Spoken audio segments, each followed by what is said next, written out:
मैं डॉक्टर निज़ाम मोमंद आपका, आतिफ खान आपका और सजाद बरकी आपका ख़ास तौर पे आपको इस ह्यूमन राइट्स की जो फंक्शन आपने आज बुलाई है इसके ऊपर आपको खराज तहसीन पेश करता हूँ। और सारे जितने भी जहाँ तक मुझे पता है ज़्यादातर डॉक्टर्स की कम्युनिटी है जो हम समझते हैं कि पाकिस्तान की जो नॉर्थ अमेरिकन फिजिशियंस वो जो एक्सपेट्रिएट पाकिस्तानी की सबसे ताकतवर कम्युनिटी है। तो मुझे बड़ी खुशी है कि मैं आज आप सबसे बात कर रहा हूँ। अच्छा जी, मैं आपके सामने बस ब्रीफली रखता हूँ कि सिचुएशन है क्या पाकिस्तान में। वो आप सुनते होंगे कि डिफाइनिंग मोमेंट्स एक मुल्क के से गुजर रहा है। ये वो डिफाइनिंग मोमेंट है पाकिस्तान का। मैंने अपनी सारी जिंदगी पाकिस्तान के साथ ही बड़ा हुआ हूं, लेकिन मैंने कभी इस तरह का मुल्क में सिचुएशन नहीं देखा। ये एक बड़ा यूनिक सिचुएशन है। ये ऐसा है कि वो चार्ल्स डिकेंस की saying है ना कि it was the best of times and it was the worst of times.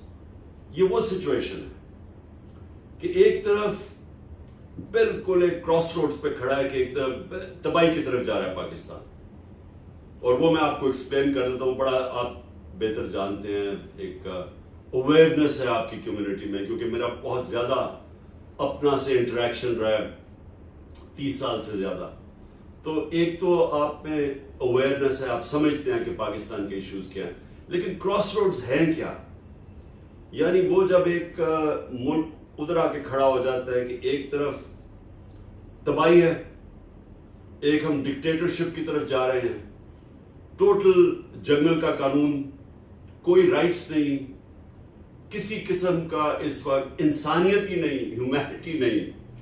जो रास्ता पकड़ा हुआ है, यहाँ जो फैशिस्ट रजीम बैठी हुई है, ये सिर्फ एक तरफ लेके जाएगी तबाही के, क्योंकि इसमें होप ही कोई नहीं है। और मैंने कभी पाकिस्तानियों में इतनी होपलेसनेस नहीं देखी। जो अल आइन का एक मैनेजर आया, वहां वो इंडस्ट्रियल एस्टेट है यूएई में, तो उसने कहा जो पिछले 7-8 महीने में पाकिस्तानियों ने इन्वेस्टमेंट की है अल आइन में, यूएई में, वो पिछले 10 साल में नहीं की। 9 लाख पाकिस्तानी, ये एक अखबार की रिपोर्ट है कि मुल्क छोड़ के चले गए टॉप प्रोफेशनल्स। हमें शौकत खाना में प्रॉब्लम हुआ है कि हमारे तकरीबन 10% कंसल्टेंट्स, और ये बड़े मुश्किल होता है, आप बेहतर जानते हैं कि जो कैंसर स्पेशलिस्ट, ऑन्कोलॉजिस्ट, इनकी बड़ी वर्ल्ड वाइड डिमांड होती है, प्लस सैलरीज इतनी ज्यादा है, और जैसे रुपया डिवैल्यू किया है तो उनके लिए और ज्यादा लुक्रेटिव हो गया बाहर काम करने का। पहले 3-3, 4-4 गुना ज्यादा तनख्वाह है, तो रुपए के गिरने से और ज्यादा लुक्रेटिव हो गया। तो 10% हमारे कंसल्टेंट्स छोड़ के जा रहे हैं, और ये हर जगह हो रहा है जिधर प्रोफेशनल्स है, क्योंकि होपलेसनेस है कि एक तरफ एक आदमी फैसला करता है बंद कमरे के अंदर अपने थोड़े से लोगों के साथ कि इमरान खान बड़ा खतरनाक है तो उसकी गवर्नमेंट गिरा दो। चले जी, बड़ा खतरनाक है, गवर्नमेंट गिरा दी, लेकिन इस मुल्क के नामवर डाकुओं को और मुजरिमों को उठा के ऊपर लाके बिठा देता है, जो 30 साल से साबित एक दूसरे को जो चोर कह रहे थे, जिनके ऊपर बाहर मजमून है उनकी चोरी के। जरदारी को नवाज शरीफ ने 2 दफा जेल में डाला करप्शन पे। वो जो Hudaibiya paper mill case, open shut case, वो इसने बनाया, जरदारी ने बनाया नवाज शरीफ के ऊपर। वो दो जो एक दूसरे को करप्ट कहते थे, जिनको फिर जनरल मुशर्रफ करप्ट कहता था, जनरल मुशर्रफ ने इनके ऊपर केसेस बनाए। नैब का जो चेयरमैन, पहला नैब का चेयरमैन था जनरल अमजद, उसने हमें ब्रीफिंग दी इनकी फॉरेन प्रॉपर्टीज की। उन्हीं लोगों को लाके ऊपर बैठा देता है एक घोड़ा सवार नाइट जो आता है हमें हर थोड़ी देर के लिए बचाने के लिए मुल्क को, और उन लोगों जब ऊपर बैठा देता है वो फिर एक्सपेक्ट करता है कि भेड़ बकरियों की तरह सारी कौम अब इनको एक्सेप्ट करे। ये मैं तकब्बर का बता रहा हूं कि ये इतना एरोगेंस ऐसी आप इमेजिन नहीं कर सकते कि इस तरह की एरोगेंस की, क्योंकि मैंने उनको लेके आया हूं और जाके तकरीरें करनी शुरू कर दी, क्योंकि बड़ा रिजेंटमेंट आई, स्पेशली जो एक्स सर्विसमैन थे, उन्होंने बड़ा रिजेंट किया। तो उनको जाके तकरीरें कर रहे हैं कि वो असल में कोई साबित नहीं हुआ नवाज शरीफ के ऊपर और जरदारी के ऊपर, कि जी वो तो, यानी उसने फिर कैंपेन करने की कोशिश की लोगों को बताने के लिए कि नहीं नहीं मैंने बड़ा ठीक फैसला किया। अब प्रॉब्लम क्या हुआ, उनको एक्सेप्ट करवाने के लिए अब यहां से असल डैमेज होना शुरू हुआ। जब इन्होंने देखा कि 9 अप्रैल को पीटीआई की गवर्नमेंट गिराई गई, 10 अप्रैल को स्पॉन्टेनियसली हजारों लाखों लोग निकले सड़कों के ऊपर सारे पाकिस्तान में।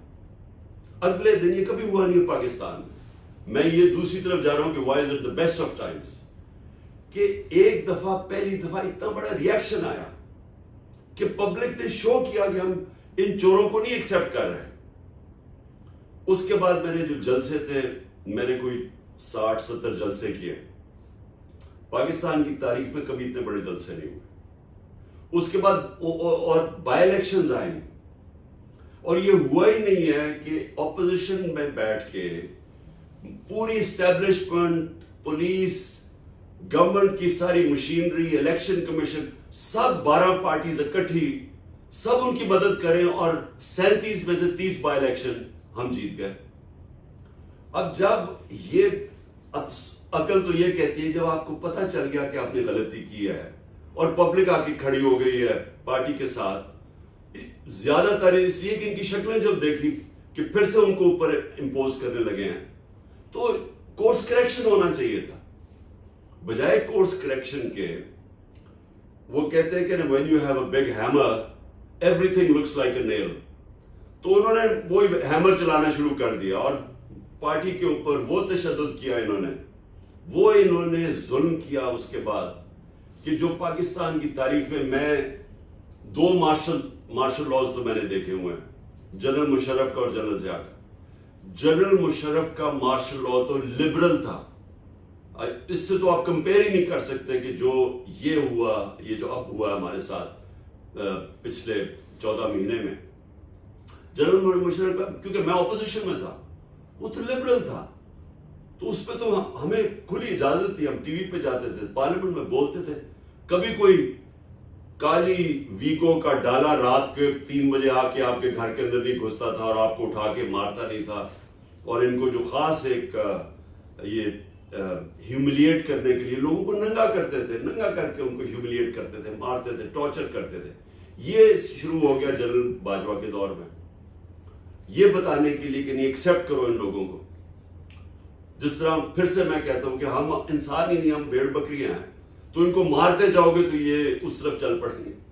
सो इन्होंने ये फिर किया, हर किस्म का क्लैम्प डाउन जो कि 25 में पिछले साल शुरू किया। हम लॉन्ग मार्च कर रहे थे, 3 लॉन्ग मार्चेस इन्होंने किए, हमने किसी को रोका ही नहीं। उससे 2 दिन पहले इन्होंने घरों में घुसे, रात के हजारों घरों में घुसे, इन्होंने लोगों को उठा लिया, उनको टेरराइज किया। हम सब शॉक में चले गए कि ये क्या हुआ है। और इन्होंने समझा कि इतना इनके ऊपर, और फिर उसके बाद जब लोग निकले 25 मई को, इन्होंने इतनी टेयर गैस शेलिंग की और जो जुल्म किया और लोगों को ऊपर मारा, जिस तरह पैलेट गन्स इस्तेमाल की। तो इनका ख्याल था कि ये एक बड़े सॉफ्ट से लोग हैं, मम्मी डैडी क्राउड है, बर्गर क्राउड जिसको कहते हैं, ये चुप करके बैठ जाएंगे घरों में। लेकिन वो पार्टी उसके बाद भी आगे बढ़ती गई, तो इनकी सख्ती भी बढ़ती गई। और फिर ये खास एक आदमी को लेके आए जिसकी काउंटर टेररिज्म के अंदर एक्सपर्टीज थी, जिसने एक सूबे में बड़ा जुल्म किया हुआ था, जिसने अब बड़ी नफरतें मुल्क के खिलाफ करवाई थी अपनी हरकतों से, अपने कस्टोडियल टॉर्चर से। उसको लेके आया और उसने हमें, जिस तरह के हम कोई बाहर के टेररिस्ट हैं, उसने हमारे पर वो शुरू कर दिया, जिसमें शहबाज गिल को टॉर्चर किया। पहला वो हमें शॉक मिला, उसको यानी उसको जिस तरह ह्यूमिलिएट किया और 2 दिन रखा और जो उसको मारा। फिर आजम स्वाति, उसने सिर्फ एक ट्वीट की कि thank you general Bajwa for NRO2। उस ट्वीट के ऊपर बच्चों के सामने, यानी उसके जो ग्रैंड चिल्ड्रन थे और बीवी के सामने, सुबह के 3 बजे कोई 30-40 लोग घुस गए, उसके सबके सामने मारा उसको। और उसके बाद फिर उसको लेके गए और फिर उसको वो नामालूम अफराद ने नंगा करके फिर उसको टॉर्चर किया और मारा। अभी तक आजम स्वाति की बीवी ट्रॉमेटाइज है, साइकाट्रिक ट्रीटमेंट लेनी पड़ी, बच्चे ट्रॉमेटाइज, जो ग्रैंड चिल्ड्रन थे वो ट्रॉमेटाइज थे। उसके बाद और उससे पहले अरशद शरीफ का, उसको पहले इन्होंने वो थ्रेट किया, फिर उसको उसके ऊपर केसेस किए, फिर उसने चीफ जस्टिस को खत लिखा कि मेरी जिंदगी खतरे में है, और वो उसके बाद मुल्क छोड़ के जब गया तो उसको कीनिया में उसको असैसिनेट किया। फिर इन्होंने मेरे ऊपर अटेम्प्ट किया 3 नवंबर को, क्योंकि पार्टी और पॉपुलर होती, जो ये करते थे वो और ज्यादा पार्टी ऊपर जा रही थी। 3 नवंबर को मेरे ऊपर अटेम्प्ट किया, और फिर अटेम्प्ट ही नहीं किया, फिर जो इन्वेस्टिगेशन थी उस इन्वेस्टिगेशन को सबोटाज किया, जिसमें इन शॉर्ट जो इन्होंने गवर्नमेंट ने बयानिया बनाया हुआ था या पुलिस ने कि एक शूटर था, दीनी इंतहा पसंद था, और मैं पहले से प्रेडिक्ट किया था कि दीनी इंतहा पसंद के जरिए मुझे असैसिनेट करने की कोशिश करेंगे। तो इन्होंने जो फाइंडिंग्स आई, जो फोरेंसिक रिपोर्ट आई, आई विटनेसेस आए, वो 3 शूटर्स निकले, तो वो डेथ ट्रैप था, वो अल्लाह ने बचा लिया। तो वो इन्होंने सबोटाज कर दी, वो हमारी जीआईटी की रिपोर्ट, क्योंकि ये इतने ताकतवर हैं अबव लॉ। उसके बाद फिर मेरे ऊपर एक और अटेम्प्ट किया 18 मार्च को, बड़े, वो भी अल्लाह ने खास बचाया। इन्होंने पूरा प्लान किया हुआ था जुडिशियल कॉम्प्लेक्स में मुझे कत्ल करने का, उधर से फिर मैं बचा। उससे पहले एक और इवेंट हुआ था, हेलीकॉप्टर, हम फ्लड्स थे तो डीआई खान से हेलीकॉप्टर पे, बड़ा हेलीकॉप्टर था केपी गवर्नमेंट का, एकदम वो नीचे आना शुरू हो गया, हाइट लूज करना शुरू हो गया, पता चला गलत फ्यूल मिक्स उसका गलत किया गया। वो पता नहीं अल्लाह ने कैसे बताया कि नहीं तो पहाड़ी इलाका था, वो लैंड ही नहीं कर सकता था, तो एक बस फील्ड मिली, पहुंचते पहुंचते वहां रुक गए, एनीवे तो वो बच गए। और भी 1-2 अटेम्प्ट्स थे, लेकिन अल्लाह ने बचा लिया। उसके बाद ये जो फाइनली ये जो इन्होंने किया 9 मई का, ये 9 मई का इतना बड़ा ये मजाक हुआ है कि इन्होंने कहा जी गद्दारी होगी मुल्क से। 9/11 है पाकिस्तान का। 9 मई को कल सुप्रीम कोर्ट की डिटेल जजमेंट आती है। वो क्या कहती है? डिटेल जजमेंट ये कहती है कि इमरान खान को अनकॉन्स्टिट्यूशनली एंड अनलॉफुली वहां से एबडक्ट किया गया। सो क्वेश्चन अब ये है कि जब मुझे अनलॉफुली और अनकॉन्स्टिट्यूशनली एबडक्ट किया, और सिर्फ वो अनलॉफुल नहीं था क्योंकि वो अरेस्ट नहीं था, वो रेंजर्स या कमांडोज ने मुझे उठाया था, क्योंकि मेरे साथ 3-4 कमांडोज थे, वो सारों ने कहा, वो एसएसजी के थे, सब ने कहा कि जी हम ये जानते हैं रेंजर्स नहीं, ये कमांडोज थे। एनीवे, जिस तरह उन्होंने मुझे पकड़ा, वो तो आपने सबने भी वो देखा होगा, लोगों को मारा इन्होंने डंडों से, और बेचारा वो हाई कोर्ट का वो स्टाफ बैठा हुआ था उस ऑफिस में, उनको मारा, हमारे वकीलों को मारा, मुझे भी एक घर। तो और जिस तरह लेके गए, तो क्वेश्चन ये है कि क्या पब्लिक का जो रिएक्शन था वो जस्टिफाइड था या नहीं था? क्या मेरे वर्कर्स जिन्होंने इस तरह की अबडक्शन देखी जो इलीगल और अनलॉफुल थी, क्या उनका कॉन्स्टिट्यूशनल राइट नहीं था कि प्रोटेस्ट करना, पुरअमन एहतजाज करना? मुझे तो पता ही नहीं क्या हुआ उसके बाद, क्योंकि मुझे तो बंद कर दिया इन्होंने जाके। तो जब मैं सुप्रीम कोर्ट में पेश हुआ, तो जज ने पहली दफा मुझे बताया जी यहां बड़ा वायलेंस हुआ है, यहां बड़ी तोड़फोड़ हुई है, आर्सन हुआ है। तो मैंने तो इमीडिएटली कंडेम किया, क्योंकि हमने तो 27 साल की पॉलिटिक्स में कभी भी अलाउ नहीं किया वायलेंस। हमारी तो सारी पॉलिटिक्स ही ये थी कि लॉ के बीच में रह के करना है, और वो पीसफुल प्रोटेस्ट हमारा कॉन्स्टिट्यूशनल राइट है। तो मैं बड़ा हैरान हुआ कि ये हुआ क्या, ये कैसे हुआ, ये कि कोर कमांडर का घर जला दिया गया, और ये जो रेडियो पाकिस्तान जला दिया गया, और 2-3 एक वो अस्करी टावर वो जला दिया गया। आहिस्ता आहिस्ता, क्योंकि पहले तो सारे, और 48 आवर्स में टोटल क्रैकडाउन हो सकता है कि 10,000 लोग आप 48 घंटे में पकड़ ले, अगर आपका पहले से प्लान नहीं बना हुआ था, क्योंकि किसी के पता चलाते हैं आप, उनके घर के पते लेते हैं, कुछ करते हैं। ये कैसे हो गया कि 48 घंटे में एकदम 10,000 लोग पकड़ के जेल में डाल दिए, सारी लीडरशिप पकड़ ली? और जो सबसे अफसोसनाक चीज ये है कि कोई इंडिपेंडेंट इंक्वायरी नहीं हुई। कि हम कह रहे हैं, दो वर्जन है ना, हम कह रहे हैं, हमें तो आहिस्ता आहिस्ता पता चल गया कि ये एम्बेड किए हुए थे लोग, हमारा तो इनसे कोई ताल्लुक ही नहीं था। तो हमें तो पता था कि क्या, कि पार्टी ने कभी किया ही नहीं ऐसे। तो हमें पता था कि लोगों को अंदर घुसाया गया जिन्होंने ये करवाया। लेकिन वन साइडेड वर्जन, कोई इन्वेस्टिगेशन नहीं, कोई इंडिपेंडेंट नहीं। जज, जूरी एंड एक्सिक्यूशन ने फैसला किया कि जी इन्होंने किया, मेरे को मारो। उससे भी ज्यादा आप सबके लिए मैं कहना चाहता हूं कि ये सबसे ज्यादा खौफनाक जो चीज वो ये कि 25 लोगों को उस दिन शहीद किया। 16 के पास तो हमारे उनके पूरे एड्रेसेस पता है वो कौन लोग हैं, लेकिन जो बाकी 9 लोग हैं वो गायब है, उनका हमें कोई पता नहीं है। क्योंकि वो उनके सारे लोग, इतना ज्यादा एक खौफनाक सिचुएशन बना हुआ है, इतना ज्यादा लोगों को डराया गया कि वो चुप करके कोई बोल ही नहीं रहा। क्योंकि हर किसी को पकड़ उठा के ले जाते हैं, रिश्तेदारों को उठा के ले जाते हैं। लेकिन अगर 16 लोग भी आपके 16 डेथ्स, एक पुलिस वाले को या रेंजर को गोली नहीं लगी, इसका मतलब सब किसी के पास हथियार नहीं थे। तो 16 लोगों को गोलियां लगी, 16 लोग शहीद हुए, 9 मिसिंग, ऊपर से 100 लोगों को बुलेट वुंड्स थी और 3 लोगों की टांगें कट गई क्योंकि गोलियों से उनकी टांगें जाया हो गई। एक आदमी इस वक्त पैरालाइज है, उसकी कमर में गोली लगी। और आप यकीन करें, एक किसी ने बोला ही नहीं इसके ऊपर कोई, यानी वो कोर कमांडर घर बड़ा बुरा हुआ, हम सब कंडेम करते हैं, लेकिन इंसानी जाने गई हैं। वो किसी के, उनके बच्चे थे, किसी के बेटे थे, किसी के हस्बैंड थे, उनके ऊपर कोई बात ही नहीं कर रहा कि वो जी लोग, एक मेंशन नहीं है। हम FIR नहीं कटवा सकते, कोई FIR नहीं कटवा सका कि जो उनके जो रिश्तेदार शहीद हुए, वो तो एक तो पुलिस का डर इतना ज्यादा है। तो एक खौफ की फिजा बना के सारा जो डिस्कोर्स है, मीडिया को टोटल कंट्रोल कर लिया। सारा मीडिया टोटली कंट्रोल्ड है। आपको पता है कल IMF की मीटिंग हुई तो वो जो तस्वीर के अंदर से मुझे उन्होंने गायब कर दिया। यानी इतना खौफ है कि इमरान खान का नाम भी नहीं आना चाहिए। और उसके अलावा हमारे लोग टीवी पे नहीं जा सकते रिप्रेजेंट करने के लिए, उनको उठा लेते हैं। अब सिर्फ वकील ही रह गए हमारे पास जो कि रिप्रेजेंट करते हैं। तो एनीवे, मैं ये कह रहा हूं कि ये वन साइडेड वर्जन मेरे मुताबिक ये सारा प्लान था।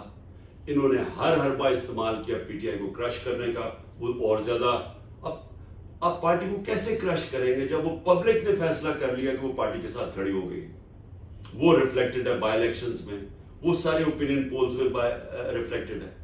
तो उससे अगर ये इनका ख्याल है कि ये खौफ फैलाएंगे, लोग हमारे तोड़ रहे हैं, जो जेल में जाता है PTI का पकड़ लेते हैं, वो जैसे वो कहते हैं कि मैं PTI छोड़ रहा हूं, उसके सारे क्रिमिनल केसेस खत्म हो जाते हैं, उसमें दहशतगर्दी खत्म हो जाती है, सारे केसेस खत्म हो जाते हैं। तो सारों को पकड़ते हैं, जिसको पकड़ते हैं। और इतना हमारे कई लोग, अब doctor Yasmin 75 cancer patient, cancer survivor, उसको पकड़ा हुआ है, औरतों को पकड़ा हुआ है, सिर्फ और सिर्फ ये जोर लगाने के लिए PTI छोड़ दो, PTI को खत्म करो।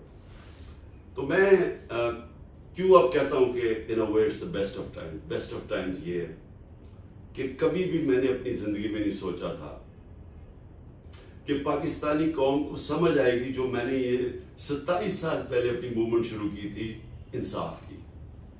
देखिए, आप अब अमेरिका में, आप इस चीज को समझते हैं, और मैं भी तब समझा जब मैं एज ए टीनेजर इंग्लैंड गया, जब मैं क्रिकेट खेलने गया, फिर यूनिवर्सिटी गया, मुझे पहली दफा समझ आई कि रूल ऑफ लॉ क्या होता है।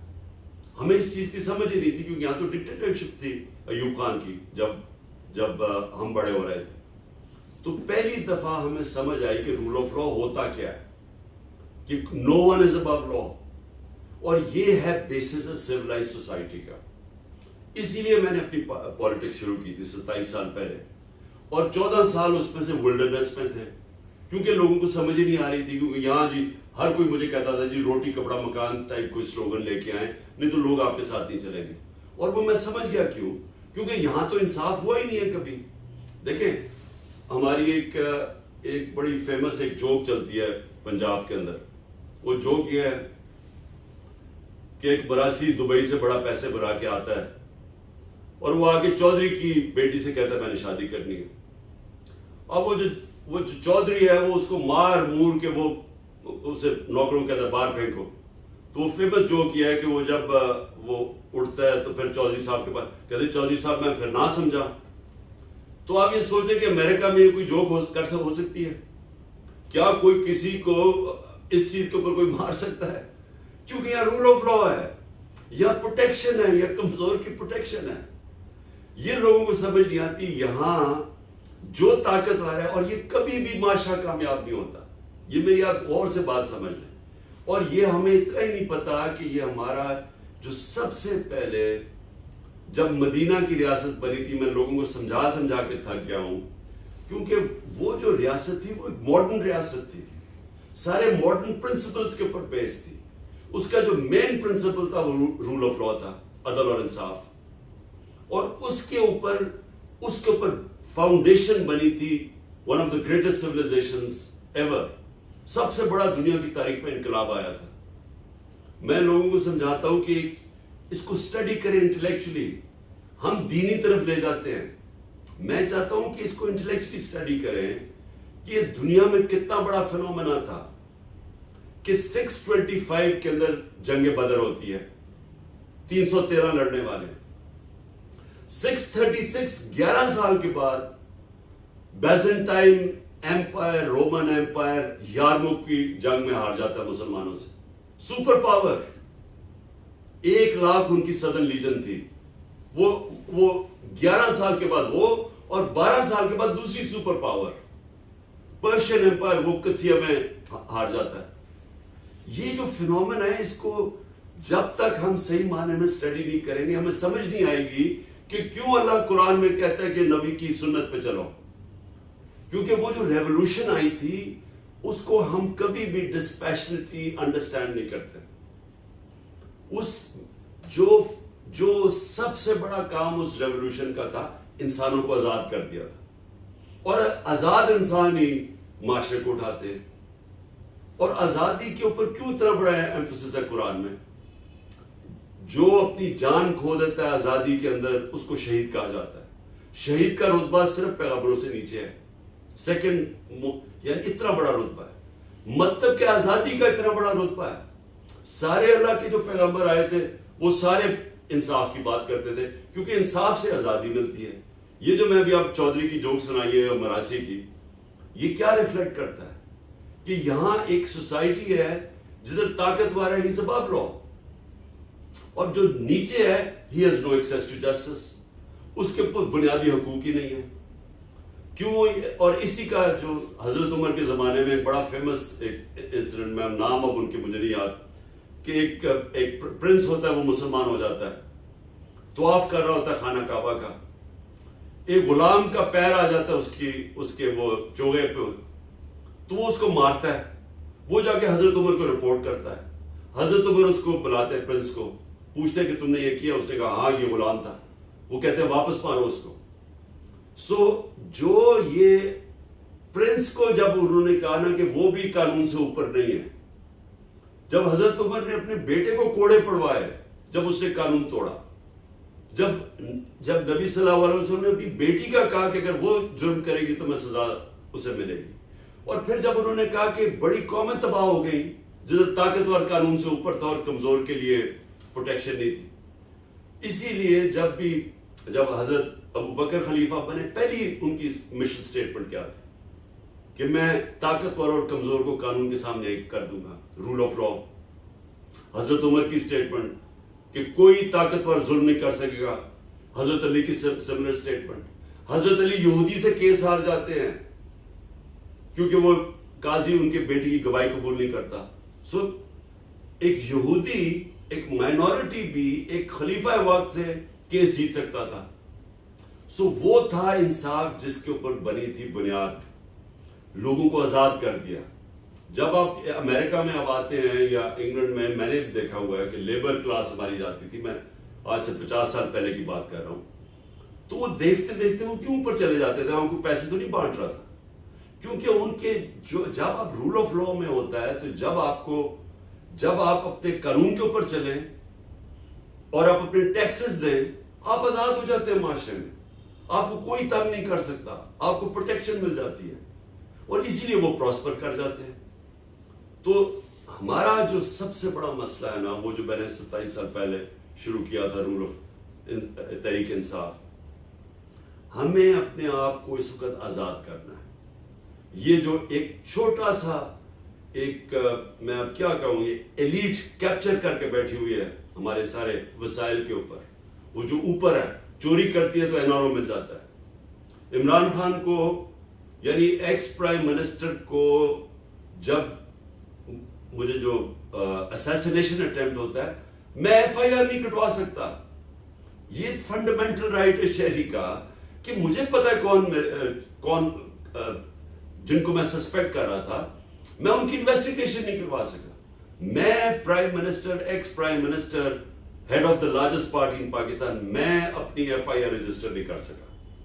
और मेरे ऊपर क्योंकि ताकतवर मेरे खिलाफ है, अब तक 180 एफआईआर हो चुकी है।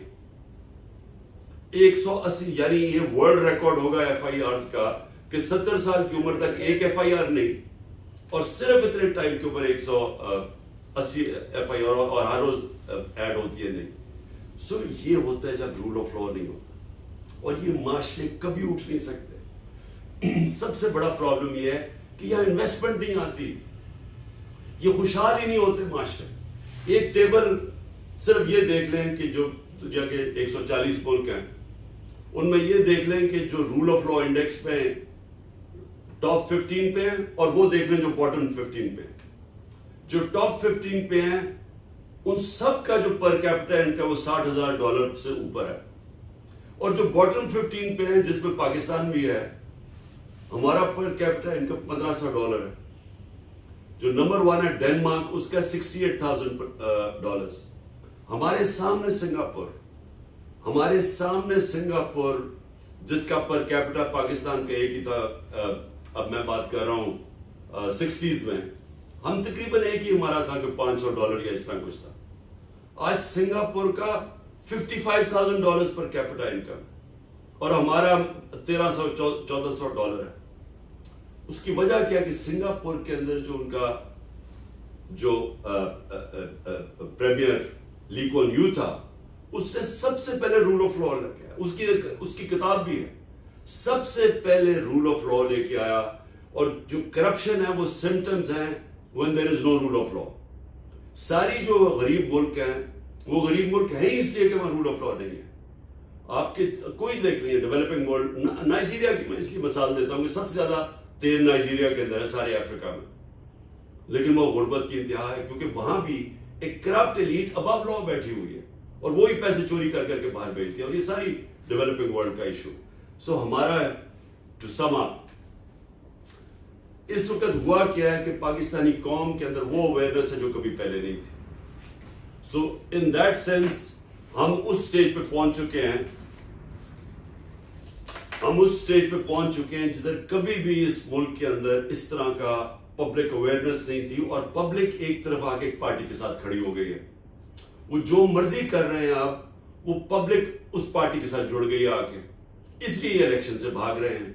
इसलिए इन्होंने 14 मई को despite supreme court order according to the constitution Punjab का इलेक्शन होना चाहिए था, इन्होंने नहीं कराया क्योंकि सब डरे हुए हैं। और डरे इसलिए हुए हैं कि वो जो मैंने आपको पहले बताया कि जो 37 में से 30 बाय इलेक्शन हम स्वीप कर गए हैं डिस्पाइट टोटल गवर्नमेंट सपोर्ट और एस्टेब्लिशमेंट। सो इसलिए हो क्या रहा है, ये भाग रहे हैं इलेक्शन से, और ये इलेक्शन तब करवाएंगे जब ये समझते हैं कि तहरीक इंसाफ क्रश हो गई है। और तहरीक इंसाफ को क्रश करने के लिए उन्होंने, जिस तरह मैंने कहा, सारी सीनियर लीडरशिप या छुपी हुई है या जेलों में है, और वो जेल में से सिर्फ तब निकलती है अगर वो अनाउंस करें। लेकिन आपको जरा मैं जो बता रहा हूं कि व्हाई इज इट कि पाकिस्तान की तारीख में बहुत, और मैं समझता हूं कि अब इसको कोई रोक नहीं सकता। जब पब्लिक एक खड़ी हो जाती है एक पार्टी के साथ, जब पब्लिक उसको आप जो मर्जी कर लें वो थोड़ी देर के लिए सबड्यू भी हो जाएगी, लेकिन जब इनको मौका मिलेगा इलेक्शन में, ये देखना, मैं आज आपके सामने प्रेडिक्शन करता हूं कि ये जो मर्जी कर लें, ये इसको अब रोक ही नहीं सकते। क्योंकि मैं वो आदमी हूं जिसने 27 साल जीरो से शुरू की है पार्टी।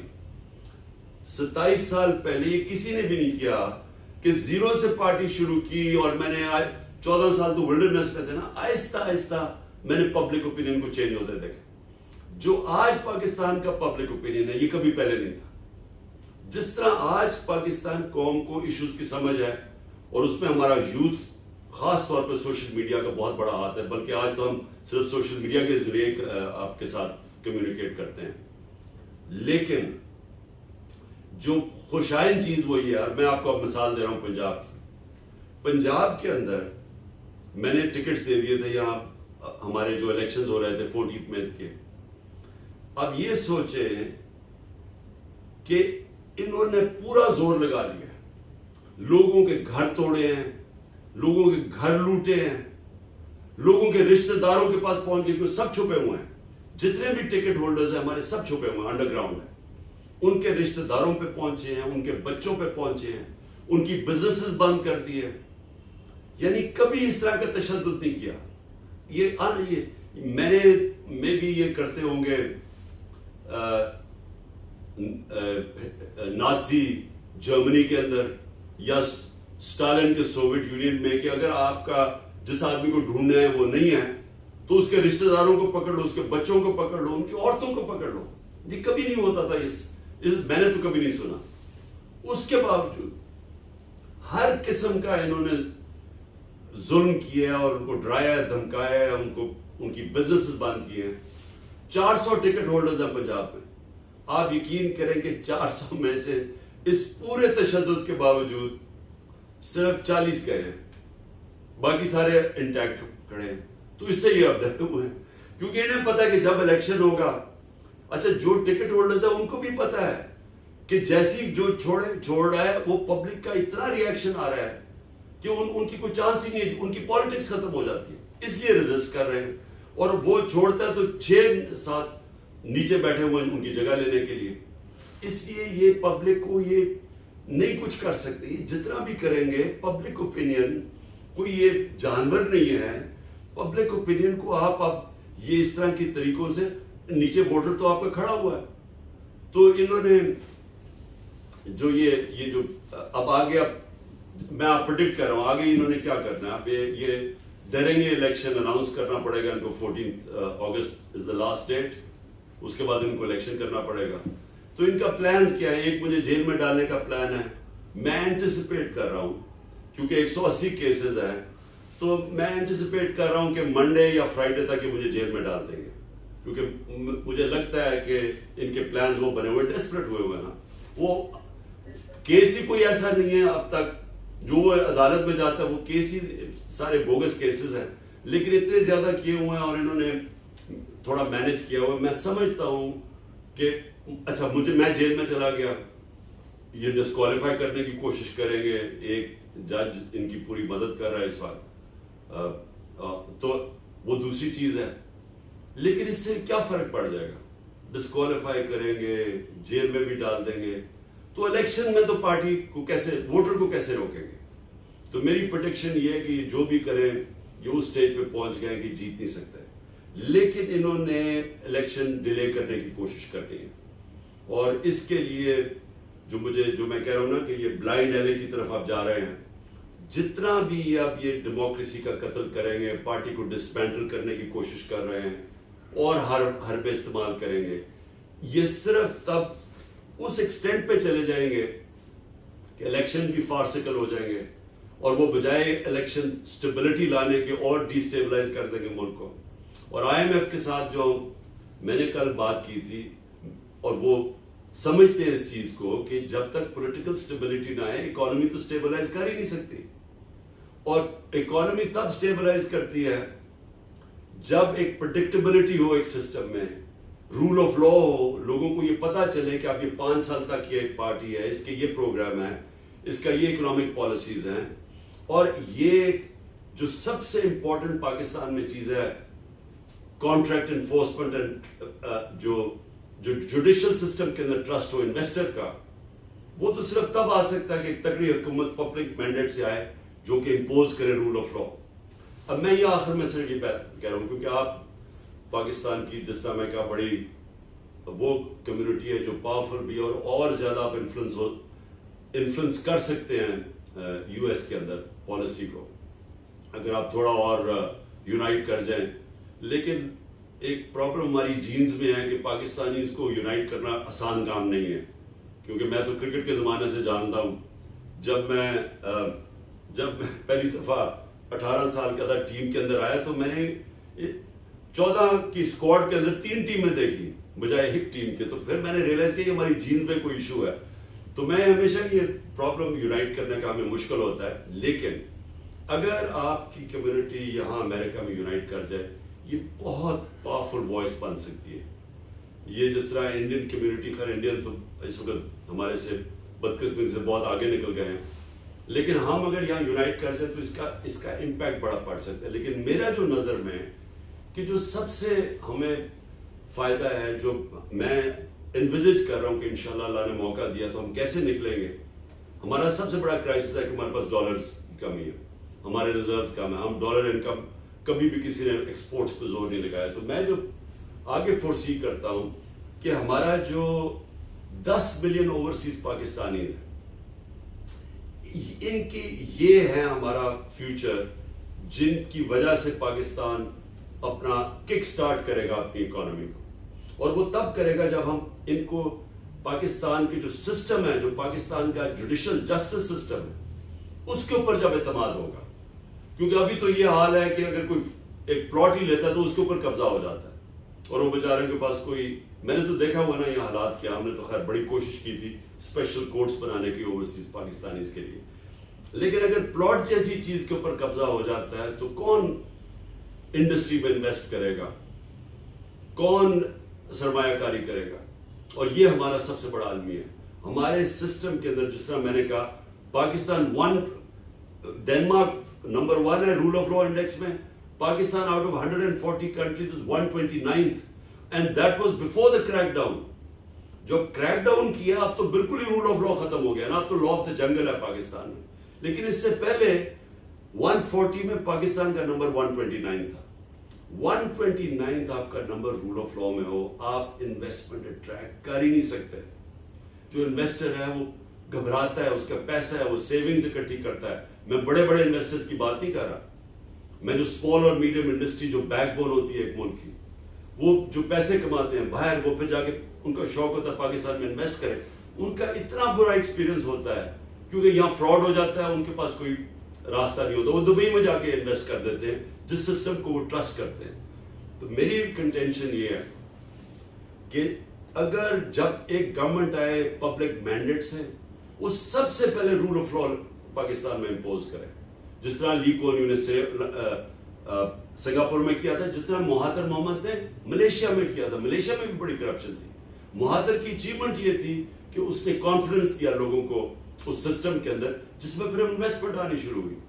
हमारा पास तो जिस तरह मैंने कहा 10 मिलियन ओवरसीज पाकिस्तानी हैं, जैसे ही हम अपना सिस्टम ठीक करें तो इस मुल्क में इन्वेस्टमेंट आनी शुरू होगी, तो जिसमें आप लोगों का बहुत बड़ा इंशाल्लाह हाथ होगा। और मैं डॉक्टर्स के लिए कहना चाहता हूँ, हमने जो हेल्थ कार्ड शुरू किया था उसका मकसद क्या था? हेल्थ कार्ड का ये था क्योंकि इस वक्त सिर्फ जो हम गवर्नमेंट हॉस्पिटल्स बना ही नहीं सकते सारे मुल्क को कवर करने के लिए, तो हेल्थ कार्ड का मकसद ये था कि हेल्थ इंश्योरेंस अगर हर शहरी के पास, हर खानदान के पास 10 लाख की होगी, तो गांव के अंदर, देहातों के अंदर बाइंग पावर आ जाएगी लोगों को पैसे देने के लिए, और प्राइवेट सेक्टर चला जाएगा वहां। और जाना शुरू हो गया था, प्राइवेट सेक्टर जाना शुरू हो गया था देहातों के अंदर। कैटरैक्ट के ऑपरेशन, छोटी छोटी क्लिनिक्स खुल गई थी जो हेल्थ कार्ड के ऊपर था, तो लोगों को हेल्थ कवर मिल गया था। उसके अलावा प्राइवेट सेक्टर नेटवर्क फैला सकता पूरा हमारा पाकिस्तान के अंदर, और फिर compete करे गवर्नमेंट हॉस्पिटल से। गवर्नमेंट हॉस्पिटल पर प्रेशर पड़ जाएगा कि वो अपनी परफॉर्मेंस ठीक करें। तो ये हमारा बड़ा रेवोल्यूशनरी आइडिया था, और एक्चुअली इसके बड़े अच्छे अच्छे रिजल्ट्स आ रहे थे जो ये हुकूमत रोल बैक करने की कोशिश कर रही है। तो आखिर में मैं आप सबका, अब मैं सर, अच्छा मेरे पास पूरी लिस्ट आई हुई है, मुझे इन्होंने भेजी है। हाँ, डॉक्टर जलील खान, आपका भी, निज़ाम मोहम्मद को तो मैं कह बैठा हूँ, डॉक्टर मोहम्मद तारिक और हाँ हमारे die hard doctor Nasrullah Khan, आपको भी मैं ख़ास तौर पे आपका शुक्रिया अदा करता हूँ। और आप सबका जो हमारी पाकिस्तानी अमेरिकन कम्युनिटी है, मैं समझता हूँ कि आप में सबसे ज़्यादा पोटेंशियल है इस मुल्क की मदद करने का। बहुत बहुत शुक्रिया जी, थैंक यू।